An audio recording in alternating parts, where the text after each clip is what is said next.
Olá, meu nome é Caio e hoje nós falaremos sobre um assunto muito importante e que deve ser abordado sempre que possível, que são as conquistas e lutas por direitos à igualdade racial. Bom, sabemos que as lutas por direitos iguais para todos acontecem desde os primórdios da sociedade, em civilizações muito antigas. Isso acontecia pois esses povos buscavam a igualdade racial, porque naquela época os governantes utilizavam seu poder para impor aos demais grupos que não tinham o mesmo poder social que eles. Isso ocorria através da escravatura, que tem uma origem muito antiga em diversas regiões do planeta, como por exemplo no Egito, que utilizavam os camponeses como a base da produção, onde eram obrigados a prestar serviço ao Estado. Já os escravos eram utilizados para o trabalho doméstico, servindo os faraós e as pessoas importantes da época, e também para o trabalho militar. Diferente da Roma, onde todas as obras, as construções e os meios de produção eram realizados por escravos. E justamente por isso que a civilização romana é chamada de civilização escravista. E se, porventura, algum escravo se rebelasse ou não seguisse as ordens, esse seria punido com açoites, privação de comida e até a morte. Porém, a escravidão não se restringia somente a esses locais. Nas sociedades antigas, isso era comum em quase todos os lugares, ocorrendo na África, Ásia, Europa e nas Américas. Os principais povos escravizados eram os povos de matrizes africanas. Por ser uma região muito vasta e com diversas etnias, os povos africanos guerreavam frequentemente e os povos que eram vencidos se tornavam escravos e eram comercializados por diversas regiões. Essa foi a realidade da África por muitos e muitos anos. Após anos e anos de escravidão, se iniciou aos poucos o movimento negro. Movimento esse utilizado para alcançar a igualdade racial entre brancos, pretos, indígenas, entre outras raças. Esses movimentos tiveram seu início a partir do século XIX, por conta da escravidão nas Américas e pelo imperialismo inglês. A partir do século XX, esses movimentos ganharam diversas ramificações, se tornando o pilar de diversas lutas sociais que aconteciam de acordo com a necessidade de cada grupo. No século XIX, a escravidão foi extinta por lei, mas apesar disso, as consequências de anos e anos de escravidão deixaram marcas profundas na sociedade. Ou seja, os negros continuaram a ser tratados como inferiores e em alguns lugares, mesmo após a extinção da escravidão, os negros não poderiam ter acesso aos mesmos serviços que os brancos. Essa segregação racial foi implantada no sul dos Estados Unidos e na África do Sul. Nos dias de hoje, existem diversos movimentos que são vertentes do movimento negro. Duas dessas correntes, que são bastante conhecidas e importantes para a história da luta racial, são o Movimento Negro Unificado e o Movimento Negro Empoderado.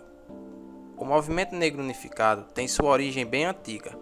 O mesmo se iniciou da luta nos períodos da escravatura e veio se intensificando com o tempo.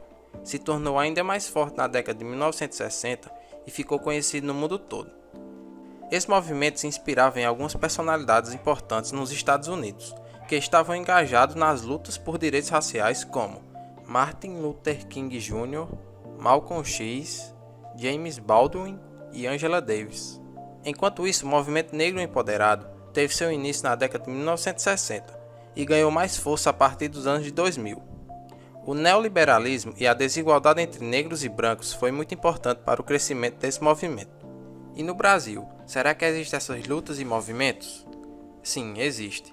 Apesar de não haver um sistema de segregação racial oficial no Brasil, como era o caso do sul dos Estados Unidos e da África do Sul, o racismo é o maior responsável por essa discriminação desde a abolição da escravidão em 1888 através da Lei Áurea. Esses movimentos no Brasil foram liderados por personalidades muito importantes como Dandara, Zumbi dos Palmares, Abdi do Nascimento e Mãe Menininha de Gantois, que lutou, defendeu o culto do candomblé e mostrou a importância de reservar as religiões de matriz africana. Isso é outro ponto muito triste e que está presente no racismo, que é a intolerância religiosa. Segundo estatísticas, pessoas que são adeptas de religiões de matriz africanas representam 1,6% da população brasileira, e eles representam cerca de 25% das denúncias de intolerância religiosa no Brasil, um quarto de todas as ocorrências de intolerância religiosa registradas no Brasil.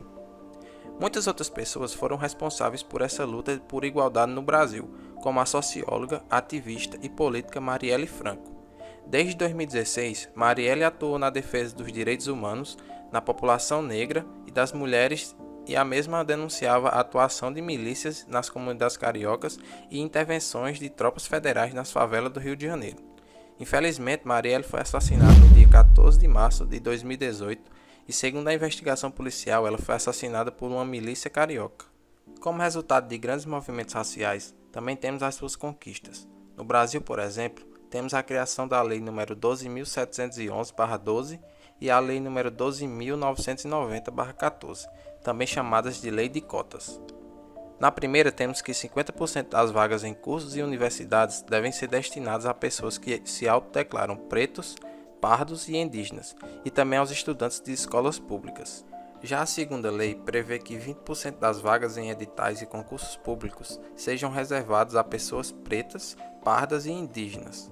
Outra grande conquista foi o dia 20 de novembro. Essa data foi estabelecida como o Dia Nacional da Consciência Negra, escolhida por ser o dia do assassinato de Zumbi dos Palmares, que foi o líder do maior quilombo da história brasileira. Esse dia é dedicado à discussão e conscientização social sobre a condição de pessoas negras no Brasil, sobre o racismo e para que os anos e anos em que o povo negro foi escravizado nunca sejam apagados.